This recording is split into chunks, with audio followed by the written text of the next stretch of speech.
अस्सलामुअलैकुम नाजरीन, नूरानी खबरों में आपका खैर मकदम है।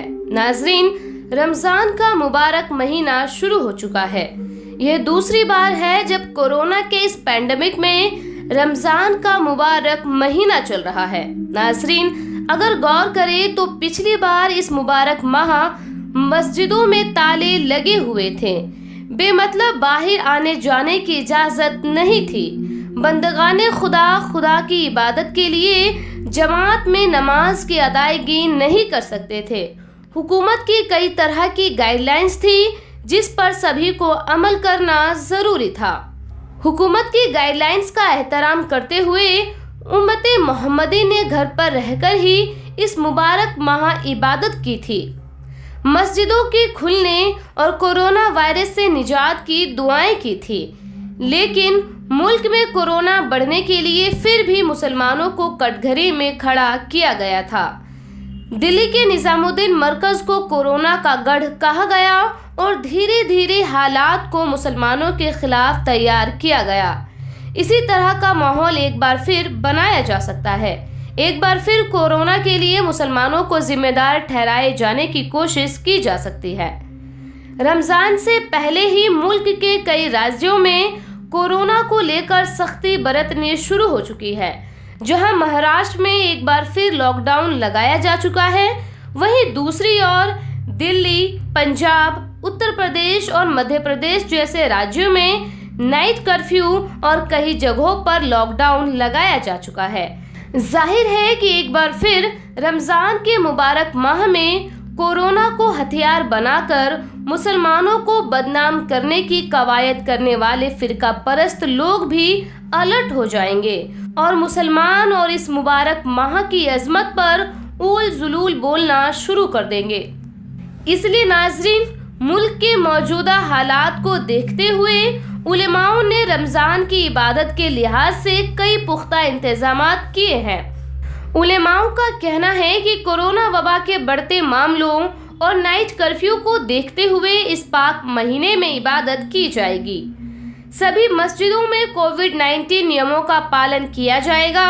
इसीलिए आवाम से भी गुजारिश की गई है कि किसी मस्जिद में 100 से ज्यादा लोग इकट्ठा ना हो। मस्जिद में आने वाले नमाजी मास्क और सोशल डिस्टेंसिंग का खास तौर पर ख्याल रखें। इसके अलावा मस्जिद की कमेटी की जानिब से मस्जिद में मास्क, सैनिटाइजेशन और सोशल डिस्टेंसिंग नियमों को जरूर अमल में लाया जाएगा। इन सब के अलावा इस मुबारक माह सहरी और इफ्तार में कोरोना के खात्मे के लिए दुआएं की जाएगी। नाजरीन, अगर बात पूरे मुल्क की हो और उसमें उत्तर प्रदेश का जिक्र ना हो, ऐसा कैसे हो सकता है? बात चाहे रमजान की हो, ईद उल फितर की हो या फिर ईद उल जुहा की। उत्तर प्रदेश में रमजान को लेकर नई गाइडलाइंस जारी की है, जिसमें योगी सरकार ने फैसला किया है कि मस्जिद में एक बार में 5 लोग ही नमाज की अदायगी कर सकते हैं। उत्तर प्रदेश के मुख्यमंत्री योगी आदित्यनाथ ने रमजान के इस महीने घर पर ही रहकर इबादत करने की बात एक बार फिर दोहराई है। यानी कि इस बार भी मस्जिद में एक बार में इमाम समेत 5 लोग ही नमाज की अदायगी कर सकेंगे। नाजरीन, हो सकता है कि आने वाले कुछ दिनों में रमजान से मुतालिक गाइडलाइंस में सख्ती की जाए। हमारी आपसे यही गुजारिश है कि इस मुबारक माह की अजमत का ख्याल रखते हुए इसे बदनाम होने से बचाएं और हुकूमत की गाइडलाइंस पर अमल करते हुए इस माह इबादत करें।